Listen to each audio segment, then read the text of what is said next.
Bonjour à tout le monde. Un grand bonjour. Voilà. Là, il y a une photo qui était sympa, parce que elle est tellement paradoxale que vous allez voir, je vous la mets sur la vidéo. Et en plus, il y a une phrase qui est sympa. Souvent, le truc qui vous retient est uniquement dans votre tête. Et pas, moi je dirais pas souvent, je dirais tout le temps. Alors là, c'est un mulet ou un cheval qui est attaché à une petite chaise de jardin qui pèse 1 kg. Et pourtant, le cheval ne bouge pas. Il est juste un peu attaché avec une tour comme ça, sans tirer. Parce que dans son esprit, du moment qu'il est attaché, il pense que... Alors il y a une jolie histoire là-dessus que vous allez comprendre et qui risque de vous servir.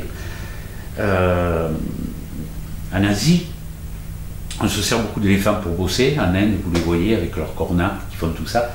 Et ils prennent souvent des femelles parce que c'est plus docile. Voilà, c'est plus docile. Elles travaillent mieux, elles sont plus obéissantes. La nature, quoi, qui a voulu ça. Et le problème, c'est qu'elles font des petits régulièrement, que c'est très long et qu'elles ont besoin de s'en occuper. Alors les petits, ils revendent, ça leur ferait un peu d'argent, mais pendant cette période, c'est très difficile pour eux, pour vivre. Alors au bout de quelques temps, de quelques jours, la mère, la femelle, quoi, va retourner sur le chantier pour travailler, transporter des arbres en général. Et pour que le propriétaire de l'éléphant puisse aller travailler, autrement la mère n'irait pas, elle amène le petit avec, et elle l'attache juste à côté du chantier pour qu'il voit sa mère en permanence, et vice versa, avec une toute petite ficelle à la patte. Et donc, cet éléphanteau qui tire un peu sur la patte, ben, il n'y arrive pas, et rapidement, il se met dans ses croyances que du moment qu'on a la patte attachée à un petit arbre avec une petite ficelle, je ne pourrai jamais plus bouger de là. Donc cette croyance perdure dans le temps parce qu'aujourd'hui, ces énormes bestioles, quand elles sont devenues adultes, les cornas continuent à faire pareil, ils prennent un petit bout de ficelle, ils l'attachent à un petit arbre, et le simple fait d'être attaché, l'éléphant ne bougera plus. Il est simplement persuadé qu'il ne peut pas le faire.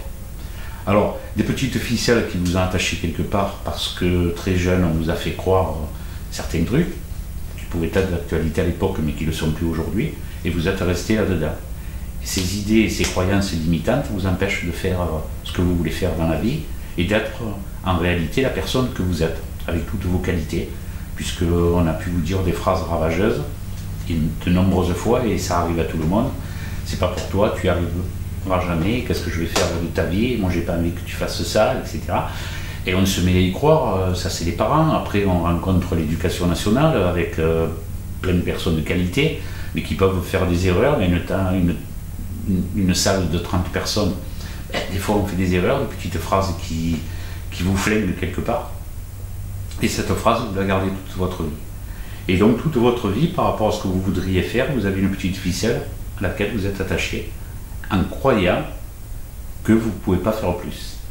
Alors ces petites ficelles, ce qui veut dire en gros qu'il faut essayer de les retrouver et de les couper.